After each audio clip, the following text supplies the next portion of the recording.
فرمائیے تو ہمارے درمیان بھائیوں کے درمیان غلط فہمیوں. اور پھر حضرت علی رضی اللہ تعالیٰ عنہ نے خود حضرت عائشہ صدیقہ رضی اللہ تعالیٰ عنہ کے اونٹ، ام المومنین اس وقت اونٹ پہ سوار تھا، اس لیے اس جنگ کو جنگ جمل، جمل عربی میں اونٹ کو کہا جاتا ہے، جنگ جمل کا نام دے دیا.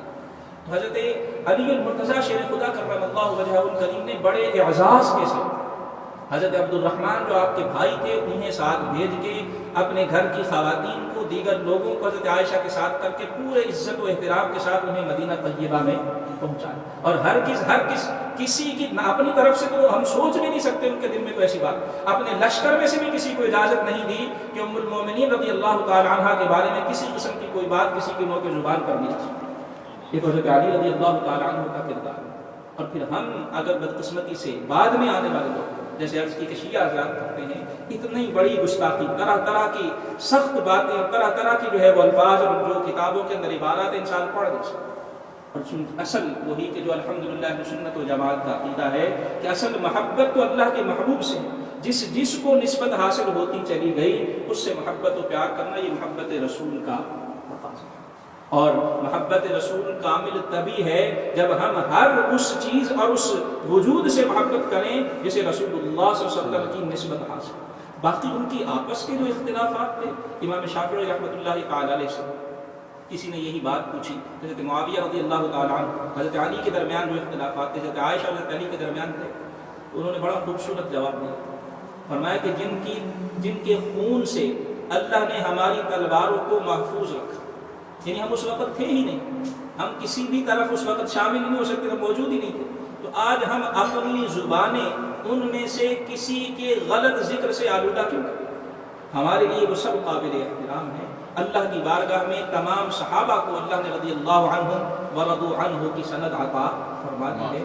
ہاں، صحابہ میں جو فضیلت ہے اس کو بھی خود حضرت علی المرتضیٰ شیر خدا کرم اللہ وجہہ الکریم اور دیگر صحابہ نے اور اہل سنت و جماعت کے تمام علماء نے تفصیل کے ساتھ ذکر فرما دیا کہ جو خلافت کی ترتیب ہے وہی فضیلت کی ترتیب. لیکن جیسے عرض کی کہ اگر حالات زندگی دیکھیں تو ہر ایک کے حصے میں اللہ نے ایسی ایسی بے مثال شانیں عطا فرمائی ہیں جو کسی دوسرے کے حصے میں آئیں. اور پھر یہ سب اللہ کے کرنے کے کام ہیں، وہ پروردگار بہتر جانتا ہے. ہمارے لیے جو اصل کرنے کا کام ہے جو ہم کرتے نہیں وہ ہے ان کی عملی زندگی سے سبق حاصل کرنا. حضرت علی رضی اللہ تعالی عنہ ہوں، حضرت عائشہ رضی اللہ عنہا ہوں، حضرت معاویہ رضی اللہ تعالی عنہ ہوں، نماز کوئی بھی قضا کرتا نہیں تھا، جماعت کوئی بھی چھوڑتا. حضرت علی رضی اللہ تعالی عنہ کی تھی کہ جماعت فجر کے لیے جاتے ہوئے آپ پر حملہ کیا گیا اور آپ کی جو ہے وہ شہادت ہوئی.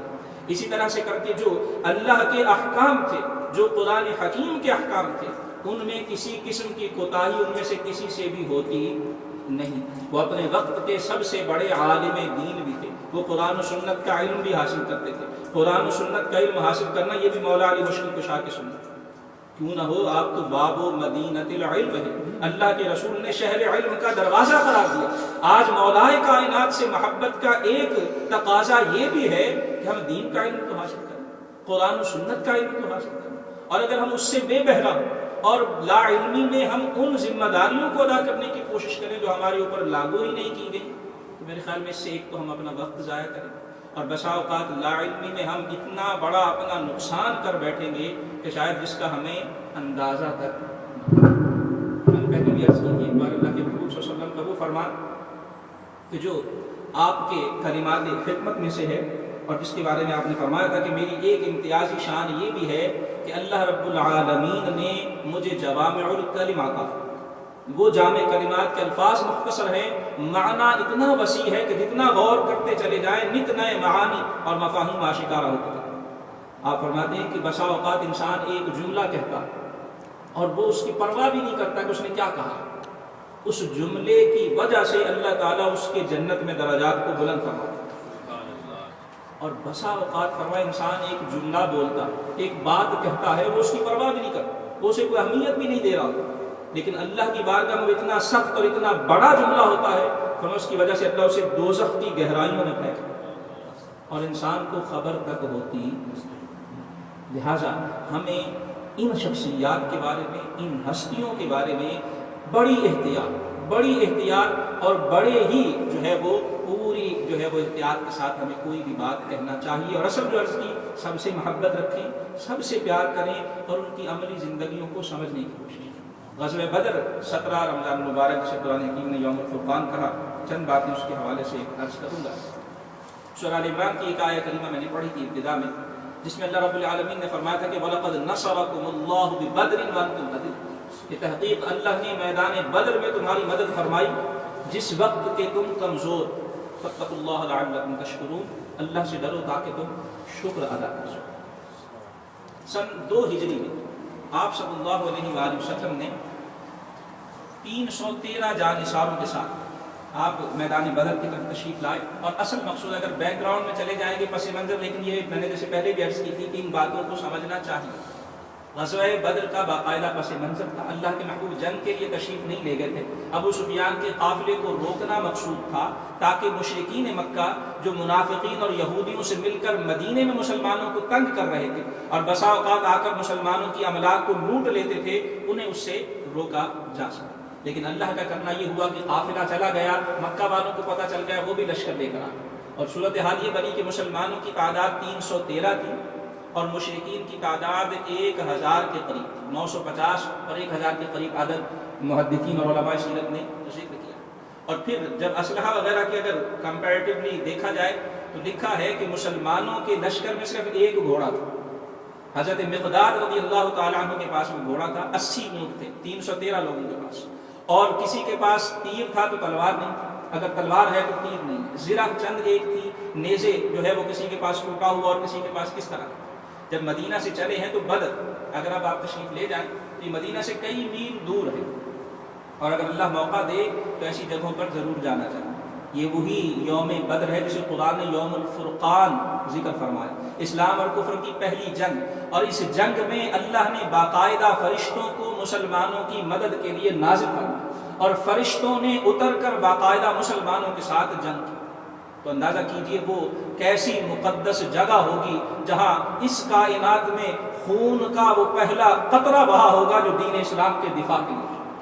حضرت مہجع رضی اللہ تعالیٰ عنہ جو عمر فاروق رضی اللہ تعالیٰ عنہ کے غلام تھے، وہ پہلے شخص تھے جو غزوہ بدر میں جنہوں نے جام شہادت نوش کی۔ جب مدینے سے چلے ہیں 80 اونٹ ہیں، 313 مسافر ہیں، رسول اللہ صلی اللہ علیہ وسلم نے تقسیم فرما دی کہ 3 آدمی ایک اونٹ پر سفر کریں باری باری، اور یہ نہیں کہ صحابہ کے لیے تو تقسیم کر دی اور خود اپنے لیے سب سے بہترین اور اعلیٰ اونٹ مخصوص کر لیا، ہرگز نہیں۔ 3 آدمی اللہ کے محبوب صلی اللہ علیہ وسلم کے ساتھ 2 آدمی اور تھے، تینوں ایک اونٹ پہ سواری کرتے، اور وہ 2 کون تھے؟ حضرت علی المرتضیٰ شیر خدا کرم اللہ وجہہ الکریم اور حضرت ابو لبابہ، اور رسول اللہ صلی اللہ علیہ وسلم تینوں کے حصے میں ایک اونٹ آیا۔ وہ دونوں عرض کرتے، جب اللہ کے محبوب صلی اللہ علیہ وسلم کی پیدل چلنے کی باری ہوتی، حضرت علی اور حضرت ابو لبابہ عرض کرتے کہ یا رسول اللہ، ہمارے ماں باپ ہماری اولاد آپ پر قربان ہو، آپ آرام فرما رہیے، تشریف رکھیے، ہم پیدل چلتے ہیں، یہ پیدل چلنا ہمارے لیے اعزاز ہے۔ لیکن اللہ کے رسول کیا فرماتے؟ فرمایا ما انتم باقوا منی، تم مجھ سے زیادہ طاقتور نہیں۔ اور پھر دوسرا جملہ بڑا قابل غور ہے، فرمایا نہ ہی تم مجھ سے زیادہ اللہ کی رحمت کے محتاج، جتنا تمہیں رب کی رحمت کی ضرورت ہے فرمایا مجھے بھی ضرورت ہے، میں رب کی رحمت سے بے نیاز ہوں۔ ہمارے لیے سبق ہے، آج ہم 2 دن مسجد میں بعد قاعدگی سے 5 وقت کی نماز پڑھ لیتے ہیں، اور امام صاحب کو تو آتے ہی کچھ نہیں، انہوں نے کہا انہوں نے کہا جیسے میں چلی نماز پڑھا سکتا۔ یہ ہماری مینٹل سوچ ہے، ہمارا ظرف بہت چھوٹا ہو چکا، تھوڑا سا ہمیں حاصل ہو جائے تو ہم سمجھتے ہیں کہ ہم چما دیگرے نیست، ہم جیسا کوئی اور دنیا میں پیدا ہی نہیں ہوا۔ یہی انسان کے چھوٹا ہونے کی نشانی ہوا ہے، اور جس قدر انسان کا قد صرف ظاہری وجود کو نہیں کہا جاتا، اس کے علاوہ بھی ایک وجود۔ اللہ کے محبوب صلی اللہ علیہ وسلم کے اس جملے میں جتنا غور کرے، یقین فرمائیے حکمت کے، علم کے، فہم کے، تدبر کے اور سبق کے بڑے سے پہلو آشکارا ہوتے ہیں۔ فرمایا تم مجھ سے زیادہ طاقتور بھی نہیں ہو اور مجھ سے زیادہ رب کی رحمت کے ضرورت مند بھی۔ اللہ کے محبوب اپنی باری پہ خود پیدل چلتے تھے، اور حضرت علی حضرت ابو لبابہ اونٹ پر سوار ہوا۔ اس شان سے مسلمانوں کا لشکر میدان بدر میں پہنچا۔ وہاں جب پہنچے تو مسلمانوں کے حصے میں میدان کا جو حصہ آیا وہ ریتلا تھا، مشرکین جس حصے پہ ٹھہرے ہوئے تھے وہ سخت زمین تھی۔ اللہ رب العالمین نے سورہ انفال میں غزوہ بدر کا تفصیل سے ذکر فرمایا، سورہ آل عمران میں بھی ذکر فرمایا، اور دیگر صورتوں میں بھی اس کا ذکر کیا۔ تو اللہ رب العالمین نے مسلمانوں کی مدد کیا فرمائی؟ اللہ نے آسمان سے رات کو بارش برسا. اس بارش کے برسنے سے مسلمانوں کو دو فائدے. ایک تو یہ کہ ان کے پاس پانی کا کنواں نہیں تھا, وہ کفار کے قبضے میں تھے, انہوں نے گڑھے کھود کے پانی جمع کر دیا. اور دوسرا جو ریتلی زمین تھی بارش کے برسنے سے وہ خوب جم گئی, مضبوط ہو, اور جو کفار کی سخت زمین تھی اس میں ساری کیچڑ ہو گئی اور ان کے لیے چلنا پھرنا بھی محال ہو گیا. اللہ تعالیٰ نے اس بارش کو اپنی نعمت قرار دیا ہے سورۃ الانفال. اور دوسری نعمت جو اللہ کی طرف سے عطا ہوئی کہ جو غزوہ بدر کی رات تھی, صحابہ فرماتے ہیں ہم سب کو اتنی گہری نیند آئی کہ جتنی شاید کبھی بھی نہیں آئی, اور جب اگلی صبح ہم اٹھے تو ہم سب فریش تر و تازہ. اللہ تعالیٰ نے اس نیند کو بھی اپنی غیبی مدد قرار دیا. فرمایا یغشیکم النعاس امانۃ منہ, فرمایا وہ رات کی گہری نیند تم تو شاید سمجھے ہو کہ ویسے ہی آ گئی ہے, فرمایا یہ بھی ہماری طرف سے ایک نعمت. یہ بھی بتا دیا کہ بہت سی چیزیں ہم یہ سمجھتے ہیں کہ شاید ہمیں ویسے ہی مل گئی. یہ مینٹیلٹی قرآن بڑی وضاحت سے ذکر کرتا ہے. قارون کا واقعہ بیان کیا گیا ہے سورۃ القصص میں. بے پناہ مال تھا, ذہن کیا تھا, مائنڈ اپروچ کیا تھی, انما اوتیتہ علی علم عندی. قارون کہتا تھا کہ میں نے یہ سارا مال اپنے علم کی وجہ سے بنایا, میرے پاس بڑی اسپیشلٹیز ہیں, بڑی قابلیتیں ہیں, میرے پاس بڑی کوالٹیز ہیں, اس علم کی وجہ سے میں نے یہ سب مال بنایا. اللہ رب العالمین نے فرمایا کہ یہ تمہارا علم ظاہری ذریعہ تو ہو سکتا ہے, میری رحمت شریک نہ ہو تو تمہیں ایک بال برابر بھی کچھ نہیں کر سکتے. تم میری رحمت کو بھلا بیٹھے ہو. فرمایا تم سے پہلے بہت سے لوگوں کو میں نے مال و دولت دیا, جب انہوں نے مجھی کو بھلا دیا پھر وہ سب کے سب خائب و خاسر ہو کر ناکام و نامراد ہو کے صفحہ ہستی سے مٹ گئے. قرآن پڑھنے والوں کو بتا دیا کہ تمہیں جو کچھ بھی حاصل ہے یہ نہ سمجھنا کہ صرف تمہارے زور بازو کی کمائی, صرف یہ نہ سمجھنا کہ تمہارے علم, تمہاری ڈگری, تمہاری ذہنی کوششیں, تمہاری صلاحیتیں, تمہاری محنتیں یہی اس کا سبب ہے. فرمایا یہ ظاہری سبب ہے, اصل سبب میری رحمت. اگر میرا کرم, میری رحمت, میرا فضل شامل حال نہ ہو تو تم کچھ کر سکتے. فرمایا یہ نیند بھی اللہ کی طرف سے نعمت. اور پھر بخاری شریف کی یہ روایت ہے کہ غزوہ بدر جس صبح ہونا اس سے پہلے ایک رات اللہ کے محبوب صلی اللہ علیہ وسلم نے اپنے صحابہ کے ساتھ میدان بدر کا چکر لگایا. حضور کے ہاتھ میں ایک چھڑی تھی. رسول اللہ صلی اللہ علیہ وسلم نے اس چھڑی, اب ذرا پھر دیکھیے کہ ایمان کیا ہے. مسلمان 313 ہیں, تیر و تلوار پراپر ہتھیار نہیں ہے, کھانے پینے کا کوئی باقاعدہ انتظام نہیں ہے. مشرکین کے پاس جو اس وقت کے جو ہے وہ لیٹسٹ قسم کے ہتھیار, ویپن, ہر چیز موجود ہے, کھانے پینے کی فراوانی ہے, اور ظاہری تعداد میں بھی زیادہ. ادھر مسلمانوں کی یہ حالت, اللہ کے محبوب کے ہاتھ میں چھڑی ہے, اور جنگ سے پہلے آپ نشان لگاتے جاتے ہیں, ہاذا مصرع فلاں, میں کل فلاں کافر نام لے کے, فلاں کافر اس جگہ مر کے واسل نار, ہاذا مصرع فلاں, کل فلاں کافر اس جگہ مر کے جہنم رسید ہوگا, ہاذا مصرع فلاں, کل فلاں جا کر اس جگہ, فلاں کافر اس جگہ مر کے واسل نار. ایک بار ذرا سوچیے کہ اگر ہم اس جگہ ہو, کہ نظر آ رہا ہے کہ ہماری تعداد بھی کم ہے, ہتھیار بھی نہیں ہے, مشرکین کے پاس تعداد بھی زیادہ ہے, ہتھیار بھی زیادہ ہے, اور اللہ کے رسول فرمانے فلاں کافر یہاں مرے گا اور مر کے یہاں گیا. صحابہ کو عزت عظمت کیوں ملی؟ صحابہ نے یہ سن کے ہتھیاروں کی تعداد, ظاہری صورت کو نہیں دیکھا, انہوں نے یہ دیکھا کہ یہ الفاظ اور یہ کلمات کس زبان سے ادا ہوتے ہیں. یہ کہنے والا کون ہے؟ ہمارے پاس ہتھیار نہیں ہے تو نہ صحیح, تعداد نہیں ہے تو نہ صحیح, یہ محمد الرسول اللہ فرما رہے ہیں, یہ جھوٹ ہو سکتا ہی نہیں ہے. اور صرف یہ نہیں کہ حضور نے فرما دیا, حضرت عمر فاروق راوی ہیں, بخاری کے الفاظ ہیں, فرما اللہ کے محبوب نے ایک رات پہلے نشان لگائے ہیں, اور اگلے دن جب اللہ نے فتح عطا فرما دی, فرمایا ہم نے جا کے دیکھا تو کوئی کافر حضور کی لگائے ہوئے نشان سے ایک بال برابر بھی ادھر نہیں. جہاں جہاں اللہ کے رسول نے نشان لگائے تھے وہیں وہیں وہ کافر واصل نار. اللہ رب العالمین سب کچھ کر سکتا ہے, لیکن اس خالق و مالک کو اپنے بندوں کا امتحان لینا بھی مشکل.